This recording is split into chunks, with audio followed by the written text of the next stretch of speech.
Welcome দর্শক, আজকে আমি কোনো রকম তেল ছাড়াই শুধুমাত্র পানি দিয়ে একটা নাস্তা তৈরি করেছি। এটার নাম আলু কুলচা। ভেতরে আলুর পুর দেওয়া ময়দা দিয়ে তৈরি এই নাস্তাটি খেতে খুবই মজা। চলুন রেসিপিটি শেয়ার করি।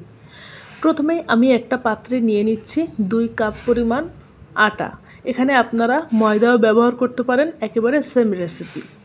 এখন আমি হাত দিয়ে একটু মাঝে এরকম গর্ত করে নিচ্ছি। এর ভিতরে দিয়ে দেব টক দই। আমি টক দইটা একটু ফেটিয়ে নিয়েছি। 4 চা চামচ মতো টক দই দিয়ে দিচ্ছি। টক দইয়ের ভিতর দিয়ে দেব এখন বেকিং পাউডার এবং বেকিং সোডা। 1.5 চা চামচ নিয়েছি বেকিং পাউডারটা দিয়ে দিচ্ছি। আর 1/2 চা চামচ নিয়েছি বেকিং সোডা। বেকিং পাউডার এবং বেকিং সোডা একেবারে ইস্টের মতো কাজ করবে। আমি হাত দিয়ে একটু এরকম মিশিয়ে নিচ্ছি টক দইয়ের সাথে। এখন 2 মিনিট অপেক্ষা করব এবং আপনারা লক্ষ্য করুন এই 2 মিনিটে এটা কেমন ফুলে ওঠে, অর্থাৎ ফার্মেন্টেশনের কাজটা পুরোটাই কমপ্লিট হবে। আপনাদের হাতের কাছে এইরকম যদি টক দই না থাকে সেক্ষেত্রে এখানে 2 চা চামচ ইস্ট ব্যবহার করলে হবে। দেখুন 2 মিনিটের ভেতরে টক দইটা কেমন একেবারে ফুলে উঠেছে। এখন এর ভিতরে দিয়ে দিচ্ছি 1 টেবিল চামচ চিনি, 1/2 চা চামচ লবণ এবং 1 চা চামচের মতো তেল। তেলের পরিমাণ এর থেকে বেশি দেওয়া যাবে না, সেক্ষেত্রে নাস্তাটা কিন্তু মুচমুচে হয়ে যাবে, নরম হবে না। আমি এই নাস্তাটা নরম করে তৈরি করব। হাত দিয়ে সব কিছু খুব ভালো মতো মিশিয়ে নিয়েছি। মিশিয়ে নেওয়ার পর এখানে আমি নর্মাল পানি মিশিয়ে একটা ডো তৈরি করব। যেহেতু টক দই দেওয়া ছিল, পানির পরিমাণ বেশি লাগবে না। আমি অল্প অল্প পানি দিব এবং ডোটা মেখে নেব যাতে করে একটা পারফেক্ট ডো তৈরি হয়।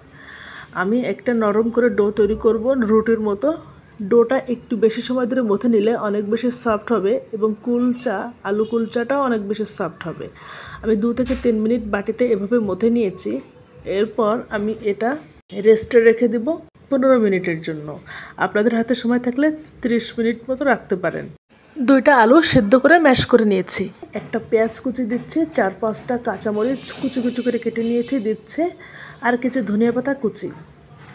এর ভিতর দিয়ে দেব সামান্য পরিমাণ লবণ 1/3 চা চামচ মতো দিলেই হবে। আর 1/2 চা চামচ নিয়েছি লাল মরিচের গুঁড়া আর 1/2 চা চামচ ভাজা জিরা গুঁড়া।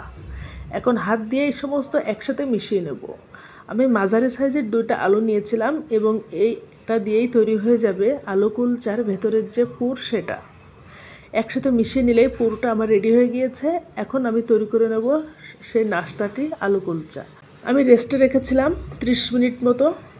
এখন একটা পিঁড়ি বেলুনে নিয়ে এটা ভালো মতো মথে নিচ্ছি। আমি আরও 2 থেকে 3 মিনিট মথে নিয়ে এটা সমান 2 ভাগ করে নিচ্ছি। এখন 1 ভাগ নিয়ে নিচ্ছি। ডোটা একটু আমি লম্বা রোল করে নেব। এখান থেকে করে নিচ্ছে 4 টুকরা, অর্থাৎ টোটাল ডো দিয়ে আমার 8 পিস আলু কুলচা তৈরি করব। আপনারা ভিডিও লক্ষ্য করুন আমি এক এক টুকরা নিয়ে কিভাবে এইরকম গোলাকার শেপ দিয়ে নিচ্ছি। ভিডিও দেখেই আপনাদের বুঝে নিতে হবে। আমি এইভাবে সবগুলো বল বানিয়ে নিয়েছি। টোটাল 8 পিস হয়েছে। এখন আমি একটা ভেজা কাপড় দিয়ে 2 মিনিটের জন্য রেখে দিচ্ছি। আপনারা চেষ্টা করবেন রাখার জন্য। পরিষ্কার কাপড় ভিজিয়ে নিয়েছি। 2 মিনিট পর আমি এই নাস্তাটা এখন একে একে তৈরি করে নেব। আমি একটা লেচি এরকম নিয়ে নেব এবং হাত দিয়ে গর্ত মতো করে নেব, ঠিক যেভাবে আমরা পুলি পিঠার বাটিটা তৈরি করি। হাত দিয়ে মোটামুটি যতটুকু পারা যায় এরকম পাতলা করে বাটির মতো তৈরি করে নেব। আপনাদের ভিডিও দেখেই বুঝে নিতে হবে আমি কিভাবে তৈরি করছি। এখন এর ভিতরে একটু করে যে আলুর পুর তৈরি করে রেখেছিলাম সেটা দিয়ে দিচ্ছি এবং চারিদিক থেকে টেনে টেনে আমি এরকম মুখটা লাগিয়ে দিচ্ছি। লক্ষ্য রাখতে হবে পুরটা যেন বাইরে চলে না আসে। এইভাবে মুখটা জয়েন করে দিয়ে আমি এটা একটু চ্যাপটা করে বেলে নেব। এটা তৈরি করা খুব বেশি কঠিন না, শুধুমাত্র পুরটা যেন বাইরে না আসে এটা একটু খেয়াল রাখতে হবে। আমি একটু আটা ছিটিয়ে দিচ্ছি, এরপর একটু চাপ দিয়ে দিচ্ছি, এতে করে ভেতরের পুরটা সমানভাবে ছড়িয়ে যাবে। আমি এই আলু কুলচার উপরের সাইডে আটা ছিটিয়ে দেব না, কারণ উপরের দিকে একটু আমি তিল এবং কালো জিরা দিয়ে দেব। উপরে একটু তিল আর কালো জিরা দিলে দেখতে অনেক সুন্দর হয়, এই জন্যই দেওয়া। আপনারা চাইলে এটা স্কিপও করতে পারেন।